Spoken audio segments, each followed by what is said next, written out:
Annotating books can be such a fun and enriching process. A little while ago, I posted this video called How to Annotate Your Very First Book. And in that video, there are all sorts of goodies to get started with annotating. But at the very end of that video, I did a live annotation session where I took a book from my shelves that I had never read, and I annotated on camera the first couple of chapters, kind of showing what stands out to me, what I underline, what I highlight, what I write in the margins, just to give an example of how someone does it. And so what I thought is, because so many of you enjoyed it and have requested it, that I would make a separate series on my channel where I do these live annotations with you guys, and you can watch me go through my step-by-step process in annotating something live on camera. So that's exactly what we're going to do today. I'm going to jump right in. I'm not going to go into all my techniques. If you want a full detailed video on how to get started, how to get annotation supplies, what work, what don't work, really understanding what you should be underlining, highlighting, when to write in the margins, I have all of that good stuff in that How to Annotate Your Very First Book video. Please go check it out. I'll put it in the description below. If you've never seen that and you're new to annotation, that might be a good first step to kind of give you that foundational knowledge. But in this video today, I'm going to be jumping right into annotating the book. The book I am annotating today is Happy Place by Emily Henry. The annotation supplies I'm using are one set of tabs, a fine nib pen, it's the Sharpie S-Gel 0.38, and then a highlighter as well from Mr. Pen, a light pink shade. And these are the three items I will be using to annotate today.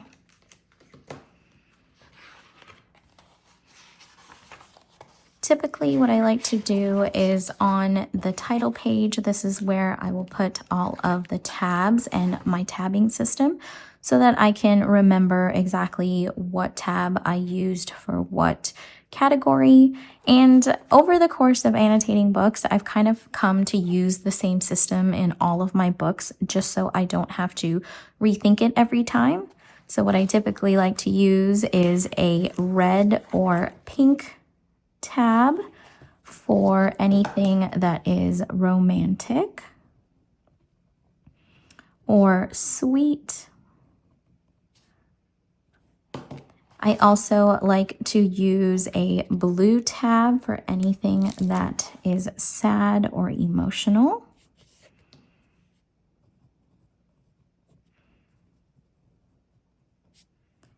I like to use a yellow tab for quotes, and because this is an Emily Henry book, I know there are going to be a lot of great quotes that I love. She's very good at that.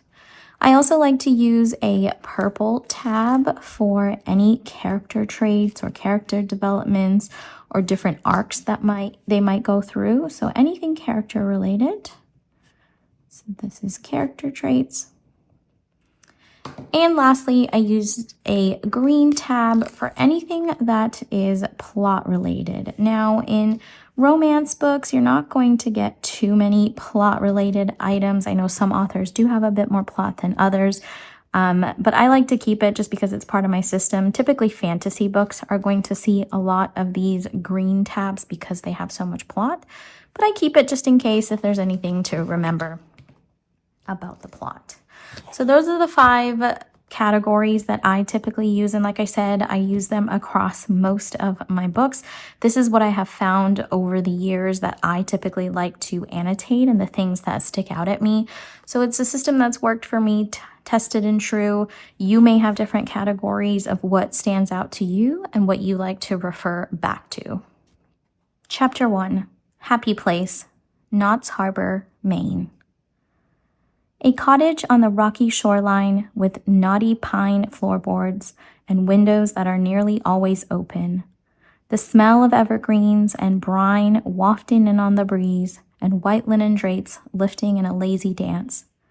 The burble of a coffee maker and that first deep pull of cold ocean air as we step out onto the flagstone patio, steaming mugs in hand. Wow, what a description to get this book started on.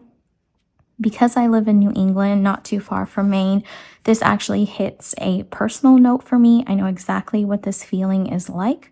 So I'm going to bracket this whole section.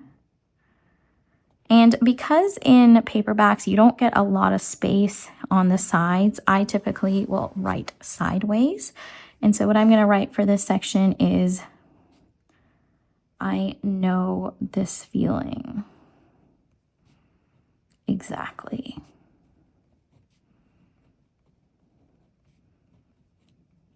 It's unmatched.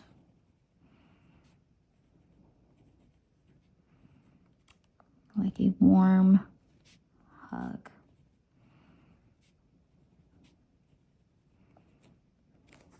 And that's typically, you know, a lot of things that I will write. It's because I relate to them. They correspond to something in my life or something that I understand.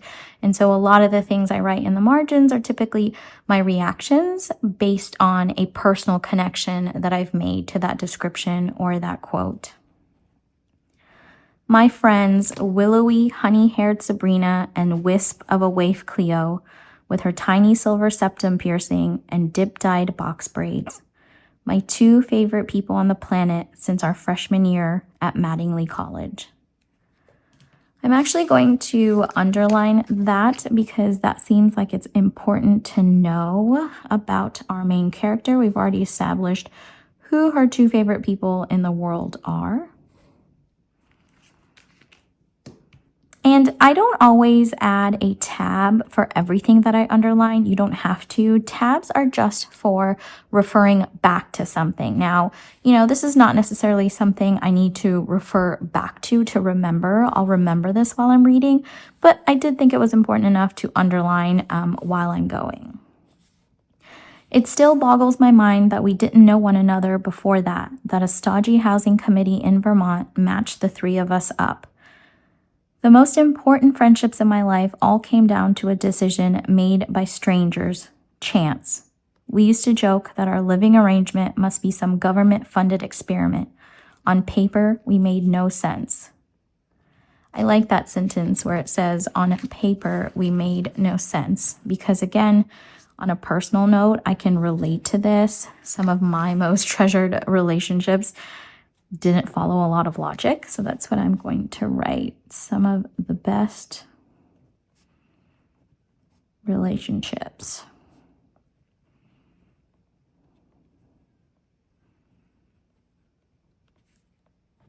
don't follow logic.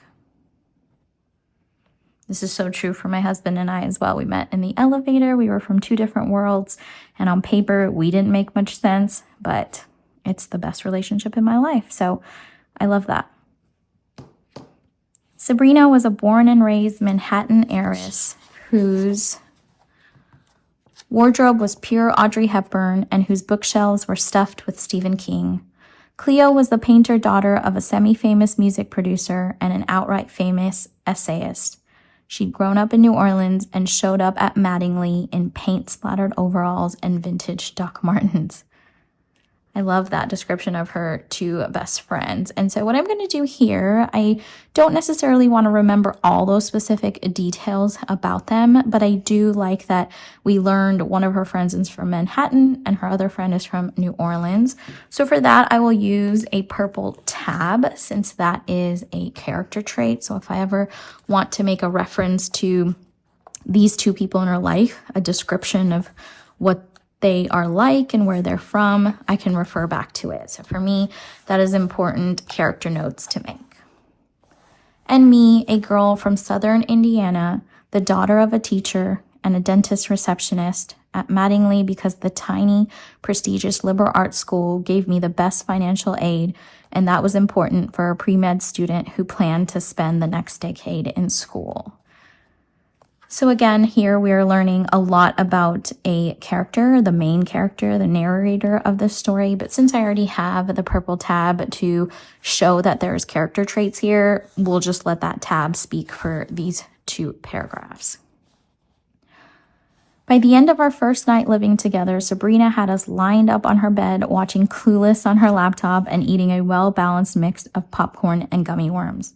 By the end of the next week, she'd had custom shirts made for us, inspired by our very first inside joke.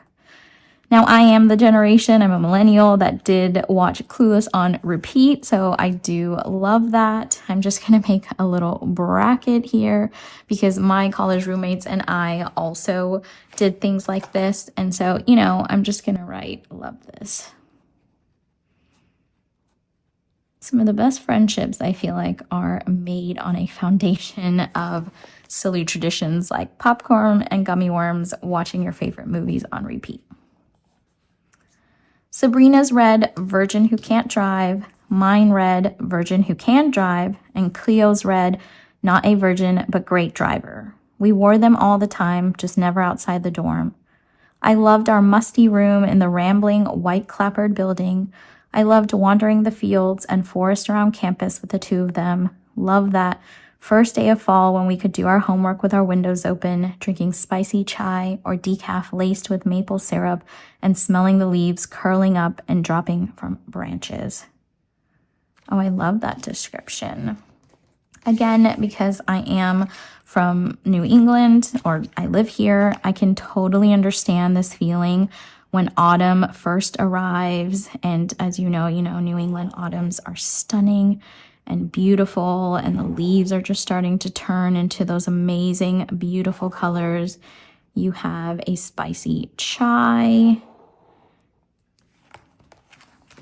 I just love that. That's just so beautiful. And so, sometimes when I like descriptions, I like what they're describing. I don't necessarily always have a comment to make. I just love the way that it's described or the feeling I get. So I'm just underlining it. Again, this one doesn't need a tab necessarily. It's not something I specifically want to refer back to, but it is something that I like. I love the nude painting of Sabrina and me that Cleo made for her final figure drawing class project, which she'd hung over our door, so it was the last thing we saw on our way out to class, and the Polaroids we taped on either side of it, the three of us at parties and picnics and coffee shops in town. I love knowing that Cleo had been lost in her work whenever her braids were pulled into her neon green scrunchie and her clothes smelled like turpentine. I loved how Sabrina's head would tip back on an outright cackle whenever she read something particularly terrifying, and she'd kick her Grace Kelly loafers against the foot of her bed. I loved poring over my biology textbooks, running out of highlighter as I went because everything seemed so important, breaking to clean the room top to bottom whenever I got stuck on an assignment. I love that so much because what a gift to know someone on that deep of a level when you can see outside of the mask and the facade they put on for the world. And when you know these little intricacies about somebody, you know that you know them on a deeper level. And that's such a gift to have. So I'm going to put another little bracket here. And the reason you see me bracketing so much is because I've described in my How to Annotate video that when there is something this large, when you go to underline or highlight any of it, it just looks like everything is highlighted, so nothing stands out. And so for me, instead of highlighting this many sentences, I like to use a bracket. And so that stands out a little bit more to me. And I'm going to write here my reaction, which is how special to know friends that deeply.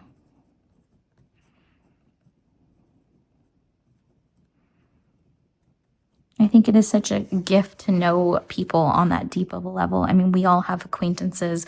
We all have people that we've met on a superficial level. But when they start to understand our intricacies, why we do the things we do, the way our face lights up in certain ways, the way we stress, the way we feel anger or sadness, it's such a gift to know somebody that deeply. So I'm going to put another little purple tab here. Again, this is kind of like character related. It kind of helps me realize, they have such a deep and meaningful relationship. So that's something I will note with the purple character tab. Eventually, the silence would always crack and we'd end up giggling giddily over texts from Cleo's prospective new girlfriend or outright shrieking as we hid behind our fingers from the slasher movie Sabrina had put on. We were loud. I'd never been loud before. Oh, that really hits a chord. So I like that a lot. That one really stands out to me. So because that one specific, or those two short sentences really stand out, I will underline them. I grew up in a quiet house where shouting only ever happened when my sister came home with a questionable new piercing or a new love interest or both. The shouting always gave way to an even deeper silence after, and so I did my best to head the shouting off at the pass because I hated the silence, felt every second of it as a kind of dread.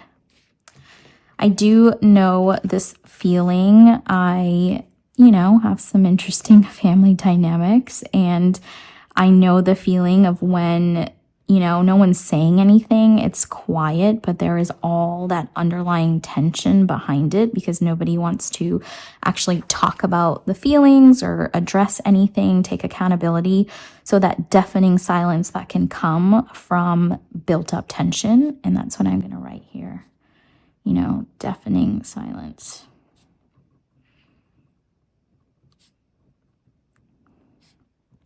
From built up tension. So again, you'll recognize that for me, the things I underline or bracket or that stick out to me are the items that I can relate to on a personal note. I can only look at the world and books from my own level of perception. And so what stands out to me may not stand out to somebody else. But again, that's why annotating is such a personal experience, because the process of annotating and marking things in books is about connecting to them, what stands out to you. And in the future, if you ever decide to flip through an annotated book, you're able to pull out specific quotes and portions of the book that really resonated with you. My best friends taught me a new kind of quiet, the peaceful stillness of knowing one another so well you don't need to fill the space, and a new kind of loud, noise as a celebration, as the overflow of joy at being alive here now. That's so beautiful, and I love that. And a new kind of loud, noise as a celebration, as the overflow of joy at being alive here and now. I'm going to mark that one with a quote tab. I love that so, so much. Again, because I can relate to it. This is the feeling I got when I married my husband. He allowed me to be free and to be loud and, express myself and feel comfortable enough to be loud. I think often we are always second guessing, whether we can celebrate or laugh a little too hard or talk a little too excitedly for fear of judgment. And when we are around people that make us feel comfortable, you almost feel comfortable in your loudness and in celebrating and being joyful. And that can only happen around, certain people that let you feel safe when you do that. So I love that so much. So I'm going to put a quote tab, which is our yellow tab, because that sounds like something that I would probably refer back to and reference when I'm talking to other people and describing, my relationship with the people that make me feel safe. This is a perfect description of what that safe feels like. I couldn't have imagined being any happier, loving anywhere else as much. Not until Sabrina brought us here to her family's summer home on the coast of Maine. Not until I met Wynn. Interesting. So now we are introduced, I think, to the love interest. At least that's what it is implying. And at the end of chapters, what I like to do is, again, just put an open bracket. And typically I'm pretty sure it's the end of the chapter. Yep. Typically what I will do is write my reactions to the whole of the chapter or just what happened in the very last few sentences.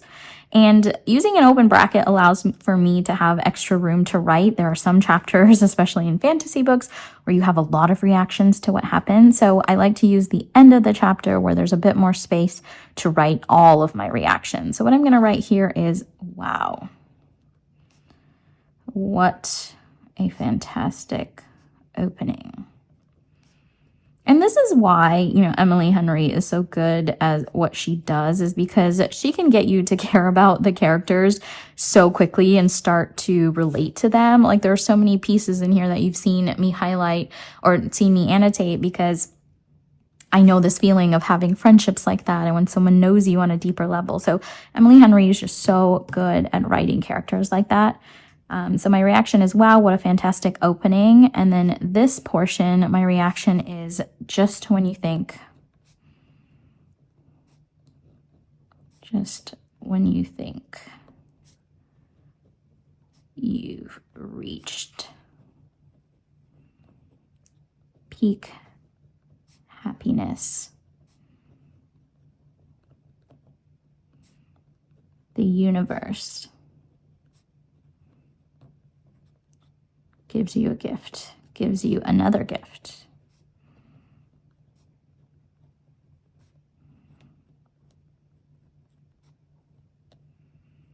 Because that's exactly the feeling I get. She said she couldn't have imagined being any happier, and then she met Win. So it sounds like that was quite a pivotal moment in her life. And now that I'm looking at it, I think I actually want to also highlight this quote. I love it so much. And in my How to Annotate Your Very First Book video, I mentioned, sometimes you can double up your annotation techniques if you want something to have that extra emphasis. Typically, I would save highlighting for direct quotes. That's how I use a highlighter. But in this case, because I want this quote to stand out and really, jump off the page, I'm going to highlight it as well as having it underlined. So, and a new kind of loud, noise as a celebration, as the overflow of joy at being alive here now. So you notice how on this page that jumps out first, and that's really my big takeaway from this whole spread, and I really want that to be the one that does jump out at me. So again, if I'm ever flipping through it in the future, then my favorite parts stand out, especially with that double annotation technique. Chapter 2, Real Life Monday. Think of your happy place. The cool voice in my ear instructs. Picture it. Glimmering blue washes across the backs of my eyes. How does it smell? Wet rock, brine, butter sizzling in a deep fryer, and a spritz of lemon on the tip of my tongue. What do you hear? Laughter, the slap of water against the bluffs, the hiss of the tide drawing back over sand and stone. What can you feel? Sunlight everywhere. Not just on my bare shoulders or the crown of my head, but inside me too. The irresistible warmth that comes only from being in the exact right place with the exact right people. I really liked that part, the part where she describes what can you feel. And I like that because, there's nothing compared to being with your people. Nothing, comes close to that. And there's nothing like getting your cup filled when you're around those type of people. Nothing else can compare to it, and nothing else will do. So I'm just going to write here, nothing compares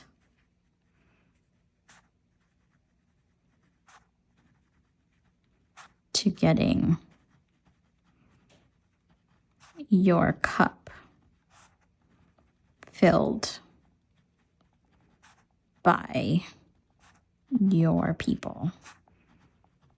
And it does feel like sunshine when you're around the right type of people and they fill your cup.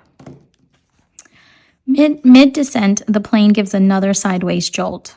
I stifle a yelp, my fingernails sinking into the armrests.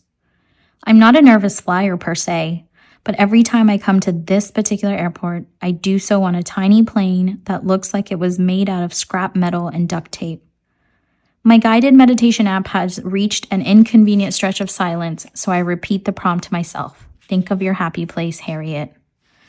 I think that's going to be a reoccurring theme in this book, especially because it's called Happy Place. So I think I'm going to underline that. It seems like a repeated reference. And I think it shows, just how much of an impact this place has had on her, especially, in moments of anxiety, in moments of terror, in moments of, just anything that doesn't feel good. It seems like that's the one reference she always makes. So I'm going to underline that. I slide my window shade up. The vast, brilliant expanse of the sky makes my heart flutter, no imagination required.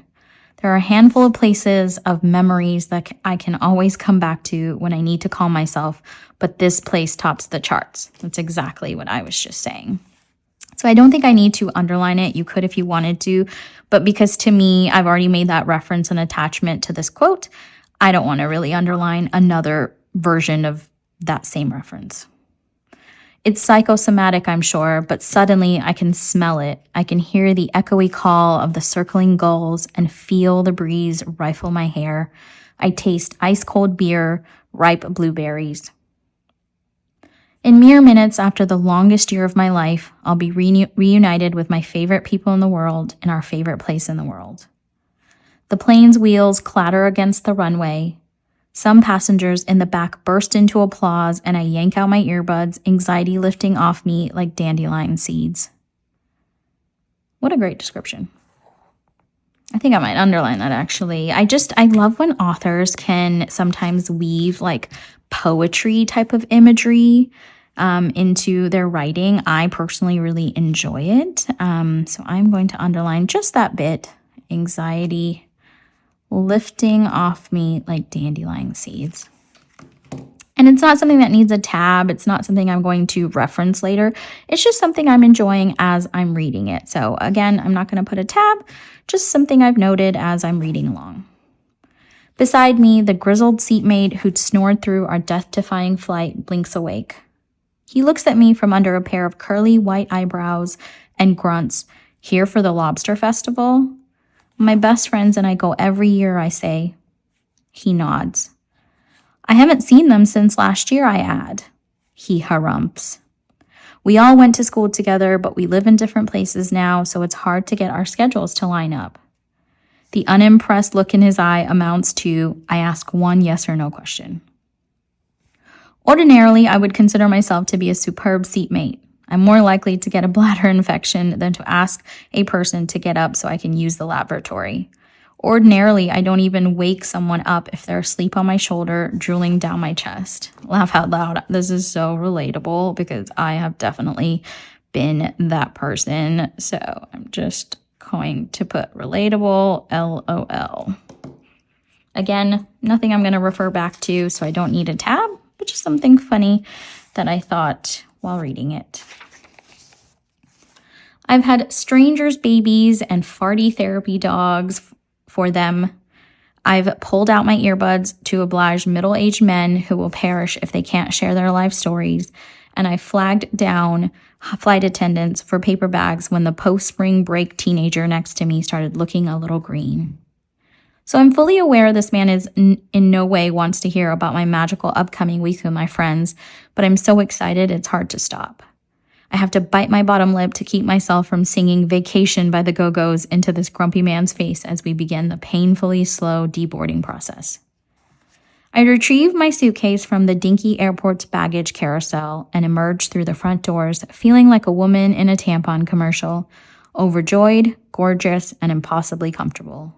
Ready for any highly physical activity, including, but not limited to, bowling with friends or getting a piggyback ride from the unobtrusively handsome guy hired by Central Casting to play my boyfriend. All that to say, I am happy. Love that for her. There's nothing like the anticipation of a great trip, a great week spent with people you love, just that like nervous, like happy butterfly feeling of just being super, super excited for what's to come.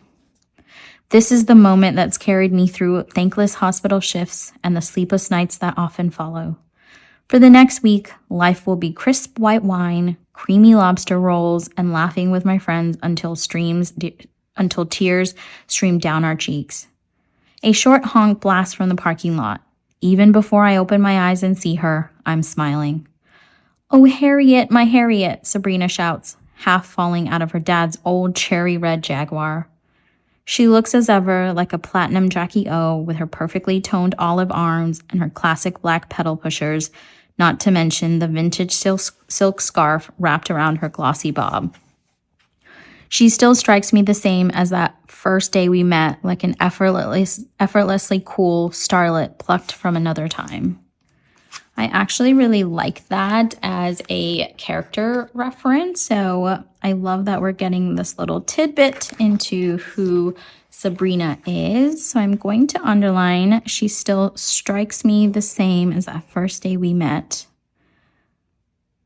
Like an effortlessly cool starlet plucked from another time. And this time I am going to put that character purple tab because I have a feeling, perhaps when conflict arises in this book or, their dynamics are playing out, it will be something interesting to refer to know more about Sabrina. The effect is somewhat tempered by the way she keeps jumping up and down with a poster board on which she scrawled in her god-awful serial killer handwriting, "Say it's Carol Singers," a Love Actually reference that could not actually make less contextual sense. I break into a jog across the sunlit parking lot. She shrieks and hurls the poster at the car's open window, where it smacks the frame and flaps to the ground as she takes off running to meet me. How sweet to have someone be that excited to see you. I'm just going to write, how sweet. We collide in an impressively uncomfortable hug. Sabrina's exactly tall enough that her shoulder always finds a way to cut off my air supply, but there's still nowhere I'd rather be. She rocks me back and forth, cooing, "You're here! I'm here," I say. "Let me look at you." She draws back to give me a stern once-over. "What's different?" "New face," I say. She snaps her fingers. "Knew it." She loops an arm around my shoulders and turns me toward the car, a cloud of Chanel No. 5 following us. It's been her signature scent since we were 18, and I was still sporting a Bath & Body Works concoction that smelled like vodka-soaked cotton candy. "Your doctor does great work," she deadpans. "You look 30 years younger, not a day over newborn." "Oh no, it wasn't a medical procedure," I say. "It was an Etsy spell." "Well, either way, you look great." "You too," I squeal, squeezing her around the waist. "I can't believe this is real," she says. I love this back and forth here. It kind of reminds me of Lorelai and Rory from Gilmore Girls, just the way that they are able to banter and go back and forth so quickly and be so witty with it and just to come up with those one-liners. I love that. And so here I'm just going to make that kind of observation and just write, reminds me of the Lorelai and Rory quick, witty banter. And I'm going to put a little heart. Sometimes you'll see me make a few little doodles, which is fun to do. As you annotate more, you'll find quirky little things like that you also enjoy doing and adding to your books. It just adds that little extra special touch. It's been too long, I agree. We fall into that hyper-comfortable kind of silence, the quiet of two people who lived together for the better part of 5 years and still, after all this time, have a muscle memory for how to share space. Oh, I love that. A muscle memory. Have a muscle memory for how to share space. This is when people are always saying, low maintenance friends, the friends that no matter how long it's been since you've seen them, you can just pick right back up. That is the best feeling in the world. "I'm so happy you can make this work," she says as we reach the car. "I know how busy you are at the hospital." "Hospitals? They have you move around, right?" "Hospitals," I confirm, "and nothing could have stopped me." "By which you mean you ran out of there mid-brain surgery," Sabrina says. "Of course not," I say. "I skipped out of there mid-brain surgery. Still have the scalpel in my pocket." Sabrina cackles, a sound so at odds with her composed exterior that the whole first week we lived together, I jumped every time I heard it. Now all her rough edges are my favorite parts of her. Aw, That's really sweet. So I think I'm going to underline that. Now all her rough edges are my favorite parts of her. And this time I will use a quote. I think that's one of my favorite things to note as well about people is when you can appreciate someone in spite of their flaws, because we all have flaws. And the fact that, you know, it kind of reminds me of that John Legend song, you know, when he says like all your perfect imperfections. It's kind of a reference to something like that. I love that. She throws open the car's back door and tosses my suitcase in with an ease that defies her lanky frame, then stuffs the poster in after it. How was the flight? Same pilot as last time, I tell her. Her brow lifts. Ray again? I nod. Of sunglasses on the back of the head frame. Never seen him without them, she muses. He absolutely has to have a second set of eyes in his neck, I say. The only explanation, she agrees. God, I'm so sorry. Ever since Ray got sober, I swear he flies like a dying bumblebee. I ask, how did he fly back when he was still drinking? Oh, the same. She hops in behind the steering wheel and I drop into the passenger seat beside her. But his intercom banter was a fucking delight. She digs a spare scarf out of the center console and tosses it at me, a thoughtful, if ultimately meaningless gesture since my bun of chaotic dark curls is far beyond saving after 3 back-to-back flights and a dead sprint through both the Denver airport and Boston Logan. Well, I say, there wasn't a pun to be found in those skies today. Tragic, she tuts. The car's engine growls to life. With a whoop, she peels out of the parking lot and points us east, toward the water, the windows down and sunlight rippling over our skin. Even here, an hour inland, yards are dotted with lobster traps, pyramids of them at the edge of lots. Over the roar of the wind, Sabrina shouts, "How are you?" My stomach does this seesawing thing, flipping from the absolute bliss of being in this car with her and the abject dread of knowing I'm about to throw a wrench into her plans. Not yet, I think. Let's enjoy this for a second before I ruin everything. Interesting. So obviously there is something much deeper that is going on here. It sounds like, you know, she keeps going on and on about how she's so excited to spend this week with them because she's been so tired at the hospital, and clearly something else is going on because she thinks she's going to ruin everything. So that's interesting. Good, I shout back. And how's the residency, she asks. Good, I say again. She glances sidelong, wisps a blonde snaking out of her scarf to slap her forehead. We've barely spoken in weeks and that's all I get? Bloody, I add. Exhausting, terrifying, electrifying, though not necessarily in a good way. Sometimes nauseating, occasionally devastating. Wow, what a description. But I don't necessarily want to underline it. It really, doesn't give me much. I think there are times when I can react to a part of the story, but it's not necessarily anything I want to underline or tab. Just something I'm enjoying as a reader. And I think that's a good thing to remember as well when you're annotating. You don't have to annotate every sentence that you have a reaction to. Sometimes it can just be part of the fun of reading. So for me, reading that, I took a moment to pause and say, wow, what an interesting description. But it's not necessarily something I want to write about or note or underline, which is fine too. No, not that I'm involved in much surgery. 2 years into the residency, and I'm still doing plenty of scut work. But the slivers of time spent with an attending surgeon and a patient are all I think about when I clock out, as if those minutes weigh more than any of the rest. Scut work, on the other hand, goes by in a flash. Most of my colleagues dread it, but I kind of like the mundanity. Even as a kid, cleaning, organizing, checking off little tasks on my self-made chore chart gave me a sense of peace and control. A patient is in the hospital, and I get to discharge them. Someone needs blood drawn, and I'm there to do it. Data needs to be plugged into the computer system, and I plug it in. There's a before and an after with a hard line between them, proof that there are millions of small things you can do to make life a little better. I really like that. So a couple of things here. Here I'm going to underline proof that there are millions of small things you can do to make life a little better. And the reason I'm underlining that is because If you've watched any of my other videos or know anything about me, you know that small joys are the key to everything for me. So I'm going to write small joys are the key with a little heart. And then I'm also going to put a little character tab, this purple one, when she's describing, you know, just all of this personality, when she's talking about, you know, even as a kid, like cleaning and organizing and, you know, just doing some of that grunt work, that gives me insight into the type of person that she is, which might come in handy for later when we learn more about the love interest or, you know, their dynamics. It's interesting to know.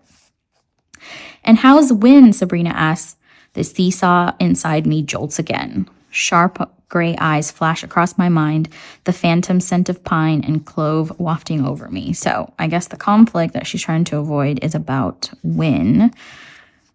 Not yet, I think. What? I shout, pretending not to have heard. This conversation is inevitable, but ideally it won't take place while we're going 80 miles an hour in a pop can car from the 60s. Also, I'd rather have it when Cleo, Parth, and Kimmy are all present so I won't have to rip off the Band-Aid more than once. I've already waited this long. What's a few more minutes? Undeterred by the vortex of wind ripping through the car, Sabrina repeats, Win, how's Win? Electrifying, though not necessarily in a good way, sometimes nauseating, occasionally devastating. See, now that is the repeat of the sentences back here that I thought were so interesting, but I did not highlight. But now that we have more context, I think this time I do want to underline it because, again, it stands out to me as such an interesting way to describe something. But this time we know that it's in reference to this person named Win, who clearly is playing some sort of important role in her life. Good, I think. The I think part makes it feel less like a lie. He probably is good. The last time I saw him, he was virtually illuminated from within, better than he had been in months. Sabrina nods and cranks up the radio. She shares the cottage and its associated cars with about 25 Armas cousins and siblings, but there's a strict rule about returning the radio presets to her dad's stations at the end of a stay. So our trips always begin with a burst of Ella Fitzgerald, Sammy Davis Jr., or one of their contemporaries. Today, Frank Sinatra's Summer Wind carries us up the pine-dotted drive to where the cottage perches atop a rocky cliff. It never gets any less impressive. Not the sparkling water, not the cliffs, certainly not the cottage. Really, it's more like a mansion swallowed a cottage and then wore its bonnet and imitated its voice in an unconvincing falsetto, Big Bad Wolf style. At some point, probably closer to the year 1900 than to now, it was a family home. That part of it still stands. But behind it and on the either side of it, the expansion stretch out, their exteriors perfectly matched to the original building.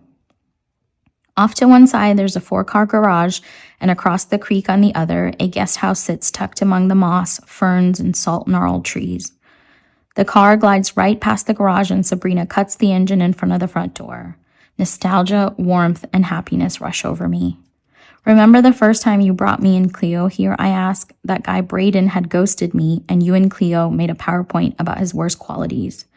Braden? She unbuckles her seatbelt and hops out of the car. Are you talking about Bryant? And see, on this page, there was nothing to annotate. You know, it was all fine. Nothing that really stood out at me. So it's perfectly okay to have page or entire pages where you don't annotate anything. You know, don't feel forced if nothing really does speak to you. It's okay. You don't have to write anything or tab anything. I peel my thighs off the hot leather and climb out after her. His name was Bryant? You were convinced you were going to marry Bryant, Sabrina says, delighted. Now you don't even remember the poor guy's name. It was a powerful PowerPoint, I say, resting my bag out of the back seat. Yeah, or it could have something to do with one Miss Cleo James giving us free psychotherapy that whole week. My dad had just gotten engaged to wife number 3 before we took that trip, remember? Oh, right, I say. She was the one with all the dogs. That was number 2, Sabrina says, and to be fair, she didn't have all of them simultaneously.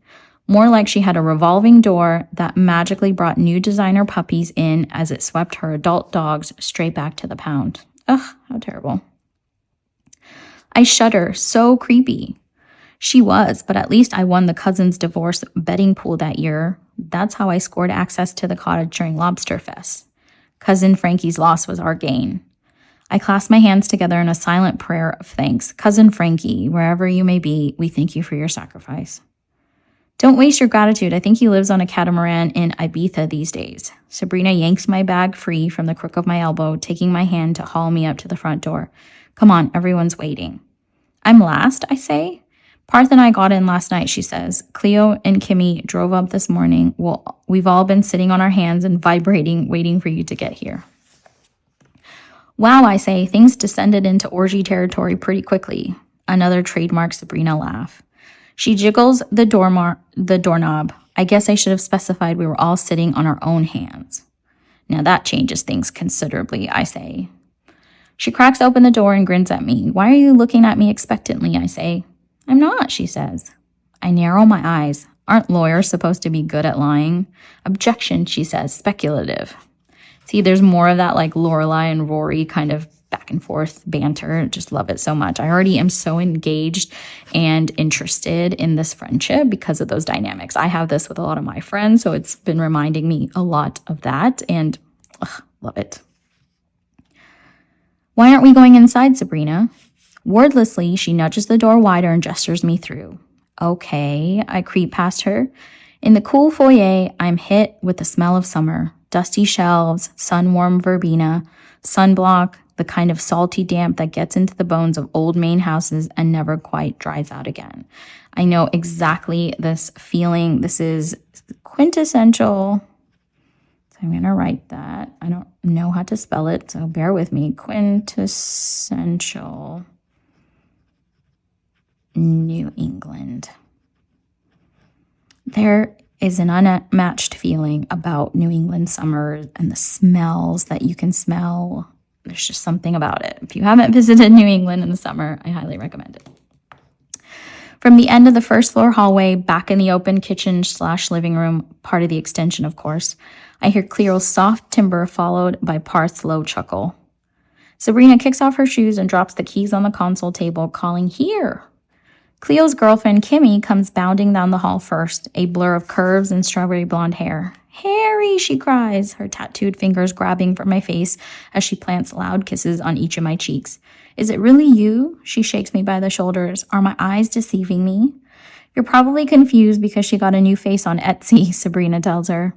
"Huh?" Kimmy says. "I was wondering what Danny DeVito was doing here." Love that. I love that even Kimmy is able to jump right in. It sounds like they all know each other so well and they have like a shared sense of humor and a shared way to banter. And that's just so beautiful. That probably has more to do with the edibles, I say. Kimmy doesn't cackle, she guffaws. Like every one of her laughs is Heimlicked out of her. Like she's constantly being caught off guard by her own joy. That's so funny. Like she's constantly being caught off guard by her own joy. I know some people like that. It's quite interesting. She's the newest addition to our little unit by years, but it's easy to forget she hasn't been there since day one. "I've missed you so much," I tell her, squeezing her wrist. "Missed you more." She claps her hands together, her red gold bun wobbling like an over-eager pom-pom. "Do you know?" "Know what?" She glances at Sabrina. Does she know? She does not. "Know what?" I repeat. Sabrina threads an arm through mine. "About your surprise." On my right, Kimmy catches my other elbow, and together they perp walk me down the hall. "What surprise?" I stop so hard and fast that my elbow hits Kimmy's ribs. I only dimly register her grunt of pain. My senses are fully concerned with the man rising from the marble breakfast bar. Dark blonde hair, broad shoulders, a mouth improbably soft when compared to the hard lines that make up the rest of his face, and eyes that shine steel gray from afar, but I know from experience are ringed in mossy green once you get up close. See, that is something that you only know when you are super intimately familiar with somebody. So I feel like we're approaching our love interest here because there's no way she would describe somebody else in that much detail. So I'm going to write here the intimate knowledge you can only know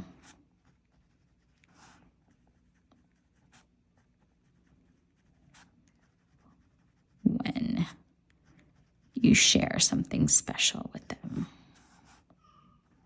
Something special.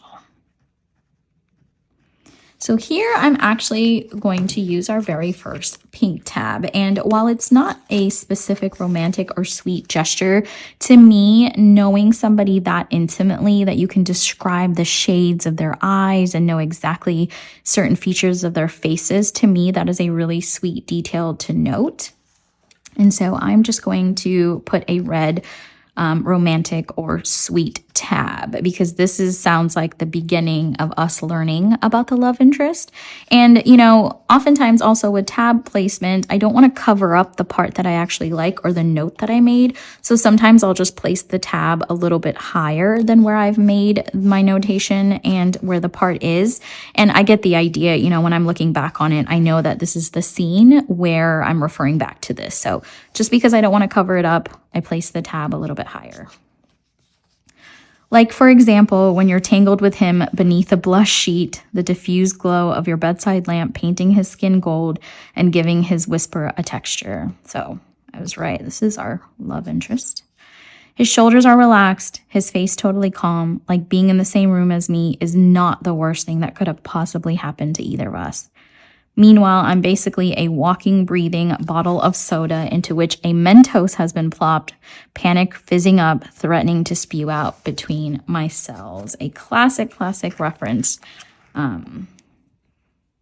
to a very specific imagery. All of us know exactly what that is when a Mentos is dropped into a fizzy drink. I love that description. Go to your happy place, Harriet. I think desperately, only to realize I'm literally in my happy place and he is here. The very last person I expected to see, the very last person I want to see, Win Connor, my fiance. How interesting. So not only is he our love interest, but we've now learned that he is her fiance. And see, again, this is what Emily Henry does best. It's like I'm only 2 chapters in and I'm already so invested in all of these people, and the main love interest hasn't even spoken a single word, and I'm already so interested to know more about him, to know more about their dynamics. It's just such classic Emily Henry to be able to grip you that quickly. And so I'm just going to underline that little portion because that's obviously very important to note. And so here I'm just going to write so invested already. And, you know, some chapters, there's not many more reactions I have because I'm so eager to get to the next page and to keep reading. So, you know, my reactions to the whole chapter don't have to be that lengthy. All I wrote here was so invested already. And that's enough for me, you know, for the reactions to this second chapter. That brings us to the end of today's annotation session. I hope you enjoyed that, and I hope you got some helpful tips and some inspiration for your own annotation journey. I'd love to hear about it in the comments down below, and also comment if there's another book that you would like me to annotate live on camera, and I will consider it as part of this series. Every time I do one of these, I will pick out a new book to start and annotate the first couple of chapters. I don't want to start in the middle of a book so that I don't spoil anything for anyone, and because it would just be a little bit confusing. So I will always start with a new book and we will go from there. I hope you join me in this series. It's going to be a lot of fun. I get so much joy out of annotating, and I love spreading the word and helping other people find joy in annotating. So comment down below. I'd love to hear about how your journey is going and how you're finding the process, and if you have any tips to share with me, because I'm always learning and adjusting my process as well. Thank you so much for watching today, and I will see you next time.